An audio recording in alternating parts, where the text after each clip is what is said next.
Hi friends, అందరూ ఎలా ఉన్నారు? బాగున్నారా? అందరూ బాగున్నారు అనుకుంటున్నాను. మరి ఈరోజు నేను వాగ్దానంతో నేను మీ ముందుకు వచ్చాను. ఈరోజు నేను వాగ్దానము సామెతల గ్రంథము 15వ అధ్యాయము 8వ వచనము. భక్తిహీనుడు అర్పించు బలులు యెహోవాకు హేయము, యథార్థవంతుల ప్రార్థన ఆయనకు ఆనందకరము. మరి ఈరోజు వాగ్దానం మరి ఈరోజు ఏమైనా వాగ్దానం దేవుడు ఏం చదువుతున్నాడు అంటే, భక్తిహీనుడు వాడు ఉంటే దేవుని మాట వినకుండా ఉండేవాడు దేవుని మాట వినకుండా ఆయన స్తుతి స్తోత్రాలు కూడా అని ఆయనకి డబ్బులు అయ్యి ఇస్తా ఎన్ని లక్షలు ఇచ్చినా దేవునికి హేయమంట.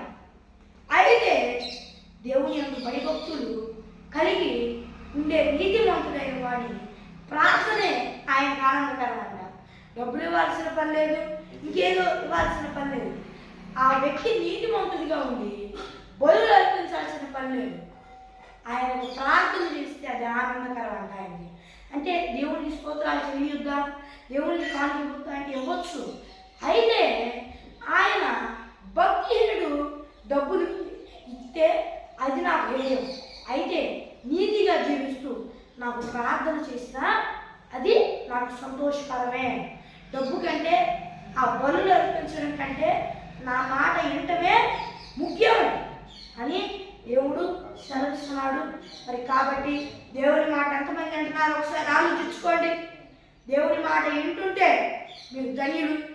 మీరు ఎన్ని కోట్లు వేస్తున్నా దేవుడి మాట తప్పుడు పనులు చేస్తుంటే అది దేవుడికి హేయం, అంటే చండాలం. దేవుడు ఒప్పుకోడు, కానీ ఆయన అసహ్యపడుతుంది. దాని విషయం అనేది విసర్జిస్తాడు. అయితే యథార్థవంతుడు నీతిగా జీవించేవాడు చిన్న ప్రార్థన తండ్రి అని చిన్న ప్రార్థన చేసిన అది ఆయన ఆనందం. నా బిడ్డ ప్రార్థన చేశాడు ఆయన సంతోషపడతాడంట. కనుక మీరు ఎవరు ఎలా ఉన్నారో ఒక్కసారి పరీక్షించుకోండి. నీతిమంతుడి ప్రార్థన ఆయనకు ఆనందకరం. కనుక నీతిగా జీవించి మీరు ప్రార్థిస్తే ఆయన ఆనందపడతాడు. కనుక నీతిగా జీవిస్తూ ఆయన ప్రార్థించండి. అంతే తప్ప భక్తిహీనులుగా ఉంది కోటానుకోట్లు ఆయన ఇచ్చిన ఏమి ప్రయోజనం ఆయన ఇష్టపడలేదు. అయితే మీ ప్రార్థన విషయంలో ఆయన ఆనందపడతాడు, ఇష్టపడలేదు, సంతోషిస్తాడు ఆ విషయం. మరి ఫ్రెండ్స్ ఈరోజు వాగ్దానం మరి చిన్న ప్రార్థన చేసుకుందాం. ప్రభువు యెహోవా సర్వోన్నతుడా, ఈ వాగ్దానంలో సూటిగా స్పష్టంగా నీ బిడ్డలందరితో మాట్లాడి వేలాది కోట్ల స్థుతించుకోగలరు ఆయన. నీ బిడ్డలందరూ ఈ బాప్తీసం తీసుకొని రక్షణ పొందుకొని నీ ఆత్మ పొందుకొని నీ ఆత్మ అభిషేకం పొందుకొనేందుకు సహాయం చేయాలి. యేసయ్యా, నీ ఆత్మ అభిషేకం పొందుకొని కూడా దారి పెట్టింది.